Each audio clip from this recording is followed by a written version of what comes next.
Wondering how to put a homeschool routine together? We have some tips for you.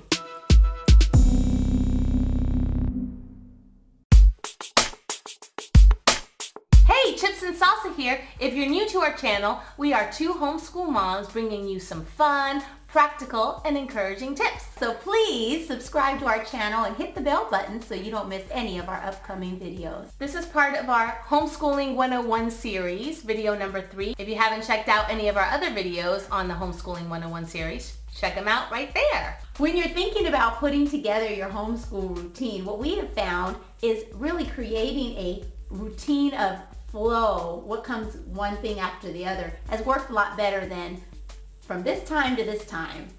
I guess that would be more of a schedule. Yeah, so in school you have a schedule, the bell rings, you move from class to class, but that doesn't always work and we don't always start at the exact same time every day. No, there are life things that happen, like doctor's appointments. Well, if you're the kind of person who says from 8 to 8:15 we're gonna do this, and then from 8:20 to 8:35 we're gonna do this, then you felt the frustration of that because it just doesn't work in real life with real kids.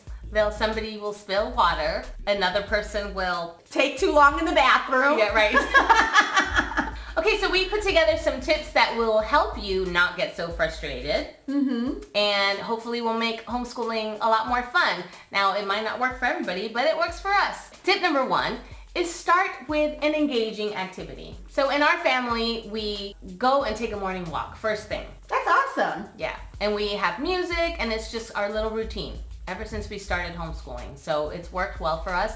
We get out, we hear the birds, we get some fresh air. It kind of gets us in the mood. For our family, we usually do family prayer before my husband goes to work, and that kind of kickstarts our day. So whatever it is, it's important to keep a routine as much as you can, just because it helps children kind of figure out, okay, we're starting. Which takes us to tip number 2, which is to have some sort of chant or something that kind of tells the brain, we're starting school now. Yes, well, when the kids were first starting, when they were, kindergartners in first grade, we would do the days of the week song.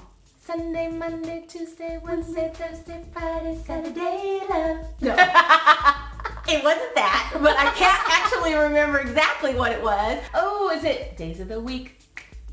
Oh! Was it that? The Addams Family? I think we did that one, and there was another one. Oh. But that's a great one. There's Monday and there's Tuesday. There's Wednesday and there's Thursday. Yeah, Friday and there's Saturday. No, but something Saturday. We do something, we have a little chant too, where we're like, who's ready for school? And they all, scream, me, that kind of stuff. And then we'll do the date, what day is it today? We have to do it in English, we do it in Spanish.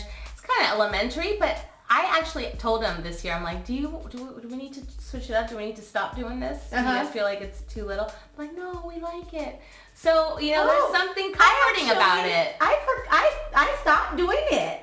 I didn't ask my kids. It. They probably are like, yeah, why don't we do that still? But what we do is a daily declaration where we'll say our declarations, we'll say verses in our declarations, but also that we're going to be diligent workers and we're going to keep our workspace neat and clean. Tip number 3, like I already mentioned, a flow is so much better than a schedule for dealing with real life. And what that means is I know that math is going to be first, and then we're going to move on to language arts, and then history, and then science, and then whatever. So whatever your routine is, you're going to be able to predict what the next thing is. And that really works for the times where we have doctor's appointments or car dealership appointments, and then sometimes we haven't started school till 10 or 11, but we already know what the flow is, so we get it done. But what does help with that is setting a timer, because sometimes things can just drag on. So if I don't set an hour timer, and I really challenge my kids, try to get your math lesson done within an hour, and we'll take a break in between, like halfway in between. But if you don't finish within that hour, the rest of it's going to be homework. I kind of started that when they got a little older and they were starting to do more, like around 4th grade, I think, 3rd, 4th grade. Like, they're capable of doing more than they push themselves to do. Yeah, I do the same thing, because otherwise you can get really behind on math. Tip number 4 would be start with the hardest subject first. So of course for us that is math. Yeah, so this is really personal preference or really what works for your family and your kids, but math typically is the hardest thing for most people to get through. Or writing, really just depends on your child. And tip number 5, we love to do brain breaks, which are gonna integrate your brain and kind of shake off the wiggles or, whatever. When you're sitting for a long time, you can get really anxious. And it's actually not good for you to sit for a long time. No, it's not. So the more we read about it, the more I'm like, okay, more than 30 minutes sitting down is actually horrible for their health. Yeah, we have a YouTube playlist with brain breaks that you can check out, which get you moving. If you haven't checked out our health series, we have a whole video on brain integration there and the exercises that you can do and incorporate in your homeschool, which really help. Check those out. Well, we really hope that you've enjoyed these tips. Let us know in the comments what you think. If you like this video, give us a thumbs up. Yeah, and don't forget to subscribe to our channel and share this video. We'll see you next time. Bye.